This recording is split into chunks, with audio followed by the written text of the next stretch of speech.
Lily, a quiet young woman with a soft, kind heart and a quiet urge to help others, couldn't ignore the bitter old man next door, withdrawn, avoided, and always alone. Neighbors kept their distance. Some called him a hermit. Others said worse behind his back, all because of the past he carried. It was only Lily who offered quiet acts of kindness, gentle reminders that he still mattered, that he wasn't forgotten. Then one afternoon, there was a knock at her door. 2 police officers and a lawyer appeared, bringing unexpected news tied to the old man. What she learned about him brought her to tears and revealed a truth she never saw coming. Hi, and welcome to Unraveled Whispers. Today we have another story to share with you. Lily was in her early 20s, still adjusting, working a cashier job a few blocks away, saving what she could. She wasn't fully independent yet, but she was trying. That evening, after another long shift, she stepped inside and set her bag down on the counter. "Long day?" her mom asked from the hallway. Lily nodded with a tired smile and kicked off her shoes. The air felt different here. Not bad, just unfamiliar. The neighborhood was quiet in a way the city never was. Fewer cars, more space. Too many people who already knew each other. They'd moved 2 weeks ago, after her dad lost his construction job and rent got too high. This town was supposed to be a reset. Smaller, cheaper, tidier.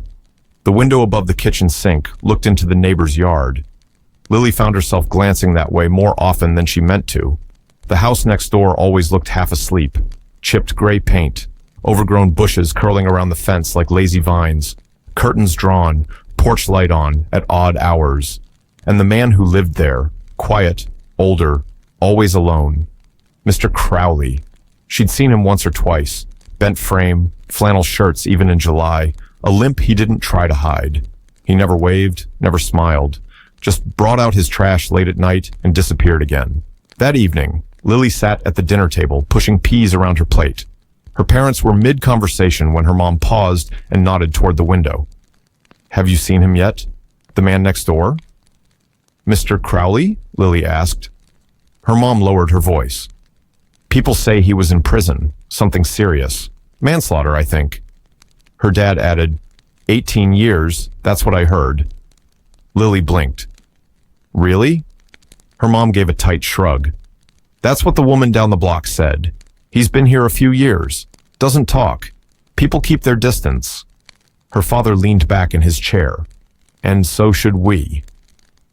The next night, Lily stepped out onto the porch just as Mr. Crowley came limping down his driveway, dragging a trash bin behind him. The lid wasn't secure. A plastic container fell out and clattered onto the sidewalk. He stopped, stared at it. Then slowly, awkwardly, he crouched to pick it up. Lily watched, one hand on the porch rail.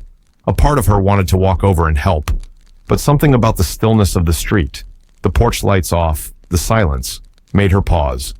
He stood, collected the bin, and shuffled back up the drive without ever looking up.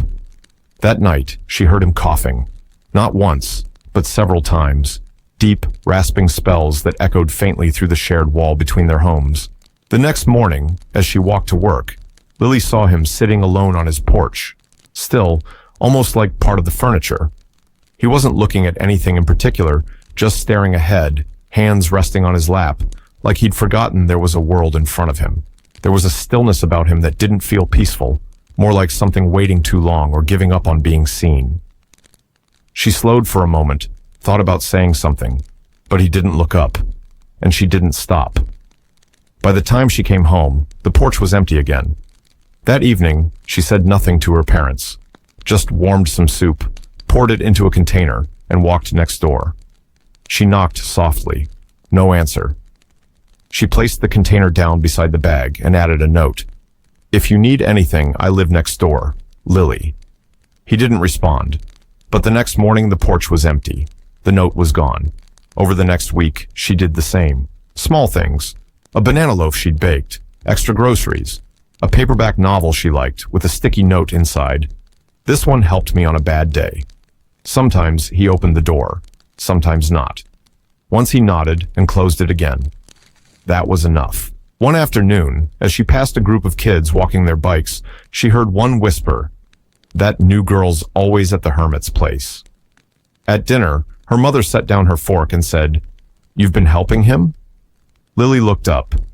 Just groceries. You don't know him, Lily. I don't have to. He has a record. I know, but he also has arthritis, and no one checking in.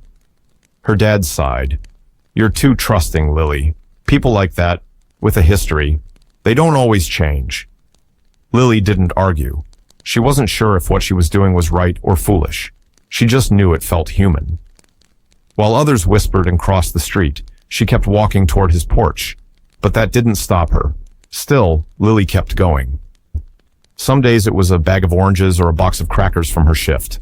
Other times, a container of her mom's stew quietly packed into a spare Tupperware. The routine became unspoken. Mr. Crowley never asked for anything. He'd answer the door when he felt like it, rarely speaking. Sometimes he nodded, sometimes just grunted. Once or twice, Lily thought he almost smiled. But over time, she noticed something else. The hard lines in his face seemed to ease when she arrived. He stood a little straighter. His eyes, usually cold and unreadable, softened for a second when she stepped onto the porch. He didn't say much, but something in his silence shifted, like he wanted to speak but didn't know how. Sometimes she'd hand him soup, vitamins, or novels, and he'd just pause, looking down at them like he wasn't used to being remembered. He never said thank you, but he didn't have to. She could see it in the way he watched her leave, not with suspicion, but something quieter, something close to peace. At home, her parents stopped asking. At first, they'd raise an eyebrow when she cooked extra, or came back with 2 grocery bags instead of 1. Let me guess. That's for him, her dad muttered once, nodding toward the second bag. Lily just shrugged. It was on sale. Her mom didn't argue. Maybe they thought it was just a phase. But sometimes, when Lily wasn't looking, her mother would glance toward Mr. Crowley's porch, not in fear, but with a kind of quiet uncertainty. The warnings still came now and then. But it wasn't just her parents watching anymore. Neighbors had started to take notice. Windows that once stayed shut now had shadows behind them. Conversations dropped when Lily passed with a grocery bag in one hand and a small container of baked potatoes in the other. She'd been doing this for weeks, quiet and steady, unbothered by the glances. Like kindness, once chosen, didn't need anyone's approval. But one night, everything changed. It started with sirens, faint but rising, cutting through the quiet. Red and blue lights washed over the trees as an ambulance crept down the street. It stopped in front of Mr. Crowley's house. Lily watched from her bedroom window, barely breathing. No one came out. Just 2 paramedics, standing still on the porch. Then police. Then silence. Something in her chest tightened. Not fear exactly, but something heavier. A kind of knowing. The porch light flickered once, then stayed on. By morning, the light was still glowing, but the front door was taped shut with a single white paper, something official. Lily couldn't read the words from her window, but she didn't need to. Neighbors stood farther back that day, whispering more than usual. Someone told her mom they'd found him inside. No signs of foul play, just gone, alone. Lily barely touched her breakfast. She said nothing, but the quiet in her chest didn't lift. No funeral, no notice in the paper. No one came to clean the house. No one claimed anything. And just like that, Mr. Crowley's presence, the one everyone avoided, became an absence no one knew how to fill. Lily didn't say much, but something in her changed. She found herself pausing at the kitchen window, eyes drifting toward that quiet porch. A porch no one stepped onto anymore. She remembered the last time she'd gone over, just 2 days ago. She'd brought him a small jar of herbal tea, something for his coughing. Tucked inside was a folded note with steeping directions. She hadn't thought much of it then. Certainly not that it would be the last time. Now, the memory played quietly in her mind. The way he'd held the jar for a second longer, as if it meant more than he could say. That night, she didn't come down for dinner. She sat on the edge of her bed, still in her work clothes, hands resting quietly in her lap. Her parents didn't knock. Her mother peeked in once, softly, then left her alone. They understood. Lily had always been like this. Too soft, too open. The kind of heart that mourned even for someone the world had already given up on. 2 days passed. The porch stayed quiet. The blinds at Mr. Crowley's house never moved. Lily still paused by the kitchen window, still looked, though she didn't know what for. Then came the knock. It was late afternoon. Her dad was fixing something under the sink. Her mom was folding towels. Lily was just inside the front door, taking off her shoes, when the sound echoed, 3 firm knocks. She opened the door halfway. 2 uniformed officers stood on the porch, one older, one younger, and just behind them, a man in a charcoal suit held a briefcase against his side. "Lily Harper?" the older officer asked gently. Her throat caught. "Yes?" "We'd like to speak with you and your parents, if we may. It's about Mr. Crowley." Lily's mom stepped behind her. "What is this about?" "We'll explain everything inside," said the suited man, nodding politely. "My name is David Ruiz. I'm an attorney. I represent the estate of Mr. Harold Crowley." Her father, suddenly wary, wiped his hands on a towel. "What kind of estate are we talking about?" "There's no cause for alarm," Ruiz added quickly. "But there are some things that need to be delivered, per Mr. Crowley's written instructions." The word delivered made it sound like something formal, official, but also strange. The presence of police made it stranger. They all moved to the living room. Lily sat upright on the couch. Her parents flanked her, both tense. The officer stood off to the side, silent but present. Ruiz opened his briefcase and placed a sealed envelope on the coffee table. He didn't slide it forward yet. "I understand this is unusual," he began, his tone careful.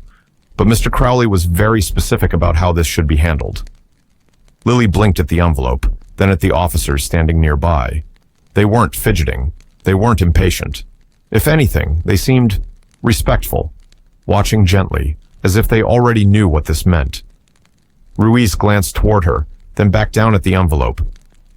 "He asked that this be given to you, and only you, with law enforcement present," he said softly. "He told me, if I try to thank her in a letter, they'll probably toss it, but if a uniform knocks on their door, they'll open it." Lily didn't move. The room felt heavier somehow, quieter. Ruiz took a breath, as if choosing his next words with care. He knew his past, the record, the whispers in this town, might make people doubt his intentions. He just wanted to be sure it reached you, clearly, respectfully, and without question. He let that sit for a moment. No one rushed to fill the silence. Lily's father leaned forward, arms on his knees. "What exactly did he leave?" Ruiz met his eyes. "Something personal, something she earned." He finally slid the envelope toward Lily. "I'll let you decide when to open it. But Mr. Crowley asked one more thing, that if you had questions, we explained everything at his home, where it was written, where it's waiting." A silence settled over the room, not tense, just heavy with something unspoken. Lily stared at the envelope. The weight of it felt larger than paper. The house next door had always seemed like a closed story. Now it was asking to be opened, and read carefully. Then Lily nodded slowly. Her parents exchanged glances. Her father sighed. "We're coming with her." "Of course," Ruiz said. A few minutes later, they stepped onto Mr. Crowley's porch. Familiar from afar, the house now felt different, still expectant. The front door creaked open. Inside, the air wasn't dusty, just undisturbed, like the house had been holding its breath. The living room was neat but spare, no photos, no television, just a small bookshelf, an old recliner by the window, and a side table with a clean glass ashtray. Lily stepped in first. Her parents followed quietly. One of the officers remained outside, the other waited near the door. Ruiz moved with quiet purpose, as though he'd walked this house before. Maybe he had. "Mr. Crowley didn't own much," Ruiz said gently, "but he was particular about what mattered to him." He led them past the living room and into a small study. The desk was clean, save for a single envelope and a framed photo placed beside it. Ruiz nodded toward the desk. "He left this not long before he passed. Said it needed to be here, waiting for you." Lily stepped closer. The photo was of a young girl, maybe 6 years old, wide-eyed, brown hair pulled into uneven pigtails. She wore a red corduroy dress with white buttons and held a plastic toy horse in one hand. The photograph was faded, but clear enough. Lily stared. The girl looked like her, Not just vaguely, uncannily. Same nose, same round cheeks, same tired, thoughtful eyes. She looked over at Ruiz, who gave a soft nod. Her name was Anna. His daughter, Lily, blinked. I don't understand. Maybe. Read the letter, Ruiz said gently. Her fingers hovered over the envelope. Her name was written across the front in shaky, careful handwriting, each letter printed in uppercase, like he wanted to be sure it wouldn't be missed. She opened it slowly, unfolded the single page inside, and began to read quietly. Her name was Anna, my daughter. I lost her in a custody battle when she was 4. I never saw her again. Didn't know where she went. I searched, but life went bad. I made choices I can't undo. I never stopped wondering, never stopped carrying that hurt. Then you came along, same eyes, same kindness, same way of leaving soup on the step like it wasn't a big deal. A stranger, but something about you made the silence feel less heavy. You didn't owe me anything, but you gave me more than you know, just by being you. Lily pressed her lips together, trying not to sob. Her eyes stung, but she kept reading.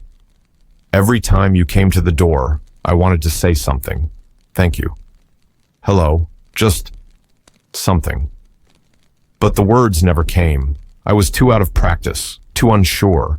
I thought maybe one day I'd manage it, just once. Even if I never did, I need you to know. I noticed. I cared. I didn't have much left. But what I had, it's yours. Not because I had to, because for the first time in a long time, I finally wanted to. Lily lowered the letter into her lap, eyes glassy, chest tight. No one said a word, but in the stillness, something in her, and maybe in the room itself, seemed to exhale. Her mother finally stepped closer and placed a hand lightly on Lily's back. Ruiz cleared his throat gently. He left a small sum behind, some savings. The house, too. It's not much by most standards, but he insisted it all go to you. Lily glanced up, eyes blinking against something heavy. He didn't even know me. Ruiz shook his head. Maybe not with words, but he watched. He noticed. Her father glanced around the house. The quiet, the worn furniture, the neatly labeled pill bottles by the sink. I misjudged him, he said quietly. We all did. Her mother nodded, eyes glassy but held back. And she didn't, she whispered, looking at Lily. She saw what no one else bothered to, Ruiz added gently. Lily didn't speak. She didn't have to. Her silence said more than words could. The ache in her chest, the heaviness in her throat. Not for the inheritance, not for the surprise, for the man who had lived next door in near invisible silence, and who, in his own quiet way, had tried to say thank you. They stood there for a moment longer, 3 people surrounded by stillness, slowly realizing what one small act of humanity had meant. Outside, across the street, a few blinds shifted. The neighbors watched in silence, unsure what to make of it. But inside that house, something had already changed. What looked like suspicion was actually gratitude. What people feared was actually love. And one quiet kindness, given freely without expectation, gave a forgotten man peace before he left the world. Every story has a quiet beginning. This one starts with a moment, a choice, and a simple act of kindness. If stories like these speak to you, help us keep telling them. Like, share, and subscribe to be part of this journey, because the next one might just be your favorite yet.